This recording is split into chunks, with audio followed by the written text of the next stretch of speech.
Hi, my name's Anna Serin. I'm Director of Listings Development with the Canadian Securities Exchange. You're joining us for a special podcast episode at the CSE. Today we are celebrating Earth Day, April 22nd, 2025, and it is also the launch for our annual Summit on Responsible Investment, where we host an in-person event in June in Kelowna, as well as online content that will be coming to you all summer long. We're excited to launch the Summit on Responsible Investment initiative with our friend and colleague, Jim Duggan, who is a director with RootMaker. Thank you for joining us, Jim. Hey, well, thank you, Anna. This is really, I really appreciate the time to speak with y'all. I cannot wait to get into RootMaker today. But first of all, tell us about yourself and tell us where we're talking to you from. Well, I am based in Huntsville, Alabama, one of the best kept secrets in the country, even in the U.S., which, by the way, I now tell people is a horrible place because we have too many people moving here. So don't go there. Yeah, don't go there. But a little fun fact, Huntsville, Alabama has the highest concentration of PhDs and engineers than anywhere in the world. Wow. Yes. Wow. It's a wonderful place. I moved here in January of 1981. My fiance, now wife, was never going to have children born here in Alabama, and she wouldn't leave here for love or money. Wow, that's amazing. That's amazing. Well, I've never been to Alabama, but hopefully I can come and visit you one day and check it out. But I won't tell anyone how amazing it is. Oh, that's right. Well, the Irish room is always open for you. Thank you. Okay, Jim, we're going to get into this amazing company that you've been a part of for so long. And the reason we're having this discussion again on Earth Day, I just wanted to remind our audience, you know, what Earth Day is. Earth Day is an annual celebration that is held across the globe and usually involves through organized events over 1 billion people in 193 countries.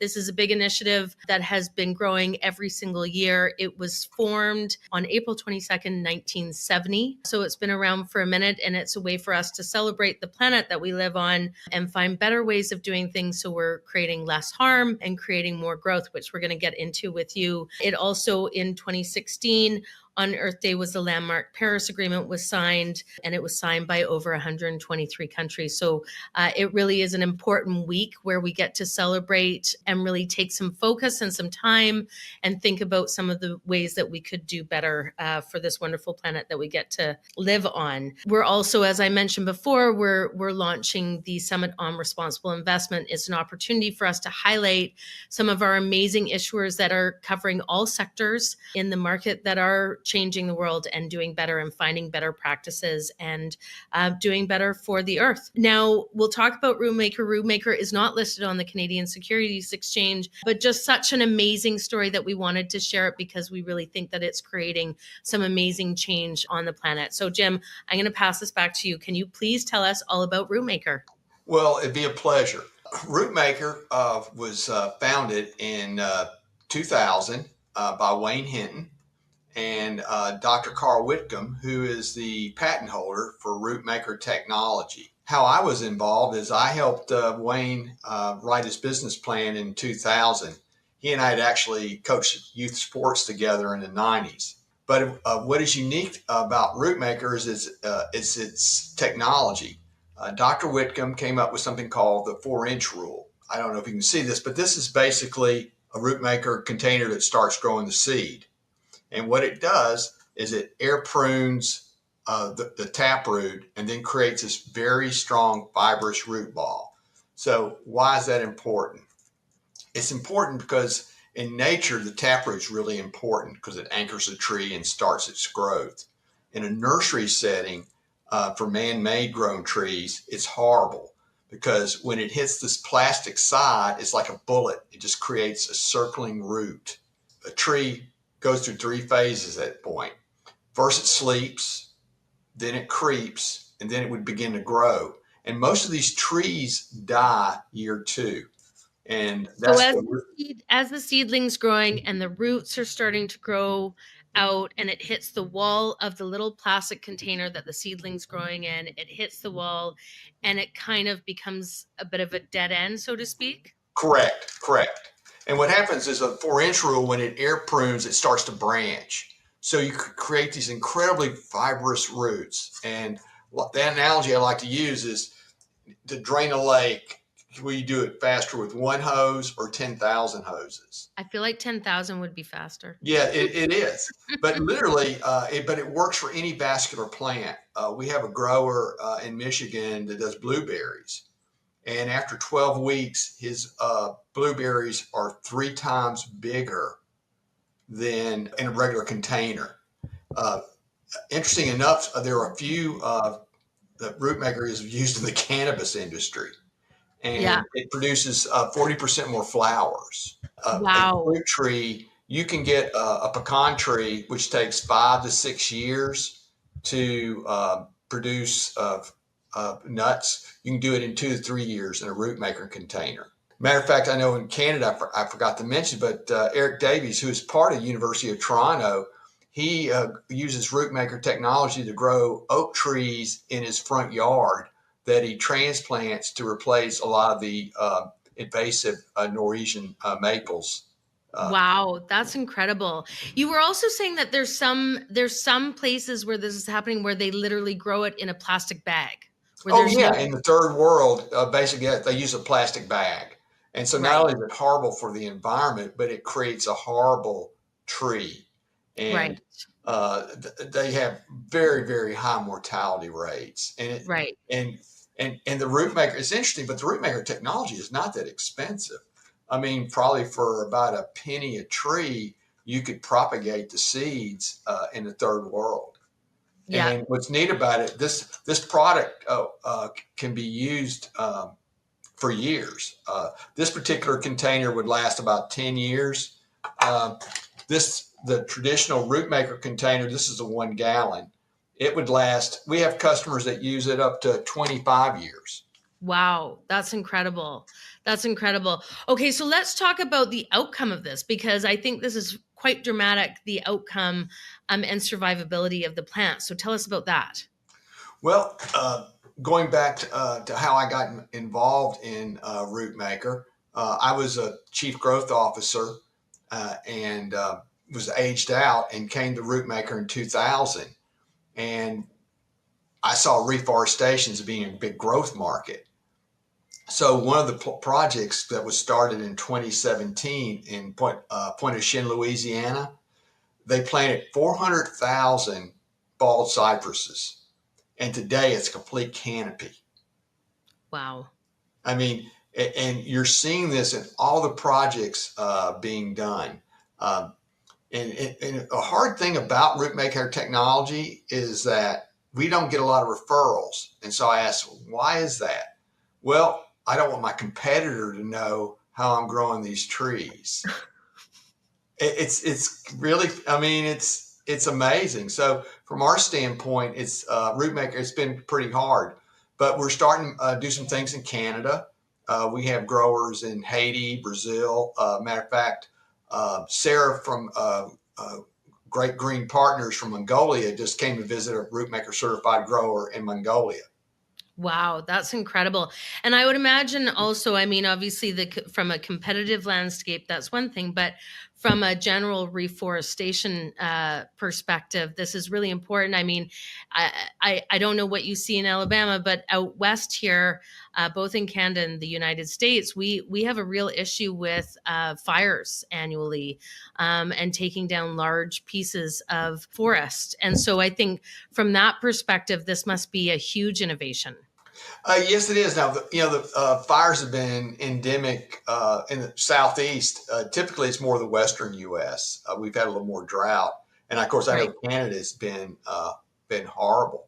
But RootMaker, we've actually talked to several people in the 2 billion tree program in Canada, trying to see what we can do about helping to accelerate reforestation within Canada.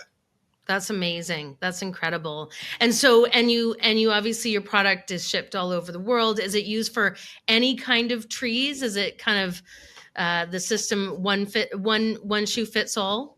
And one shoe fits all. I mean, we have various other products that optimize maybe for certain species, but it works with any kind of vascular plant. Okay. A root system is a root system, whether it's in basil, an oak tree, a redwood, This is amazing. the Amazing. apple tree. Matter of fact, we're doing a lot. There's a, a wild fruit tree in the U.S. that's making a comeback called the pawpaw. It's very difficult to grow in a nursery setting, and the pawpaw Association recommends RootMaker for growing all their pawpaw trees. That's amazing. That's incredible. So what's next for RootMaker? What's the next thing on the horizon for you? I'm glad you asked that.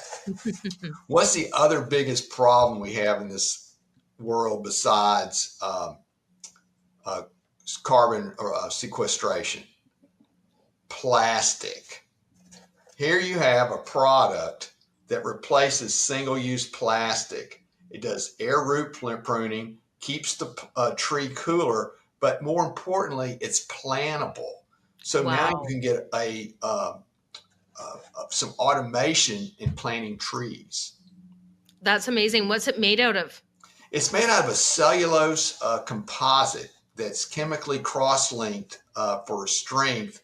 And we have an organic antifungal material we put in it to, kind of keep the fungus, even though it's still, I should say, anti-mold, because fungus is actually good. I misspoke. It's actually mold. Okay, gotcha. But fungus is actually good. And landscapers love it, reforestation. It's going to take a little more education for consumers to understand that if you have a little green on the outside, that actually is good. That means the tree is really healthy. But it's we right now have this in a 1 gallon, 18 cell for doing seed starting. We're looking at doing some things in retail. We have some major customers that are coming to us because plastic is a huge problem. I mean, yeah, absolutely it is. And we want to basically not only change how trees are grown, but how we can eliminate plastic. I love this. I love all of this. I don't know if you mentioned it already, but one of the facts that I found really interesting is that survivability of planting these seedlings, there's a very low survival rate. Is that right? That's correct. Typically, in a typical reforestation project, they will plant 2,500 bare root trees, of which you'll get somewhere between 10 and 15% survive. Unbelievable. That same acre of land, you could put 200 to 300 RootMaker grow trees, and you'll have 95% survive. So it's probably more cost efficient. It's easier. I know that in British Columbia, a summertime practice is we have many people out there doing reforestry, and it's a big job. It's a big job. So if the survival rate is much better, then it makes it a lot more efficient on all levels. That's incredible. Amazing. Well, one of the things when you're doing bare root, you have, just like we have here in Alabama, you got a lot of deer. They love to eat the seedlings. So when you grow a bigger tree, it not only will you get your canopy faster, but you have a higher survivability even from external factors like animals.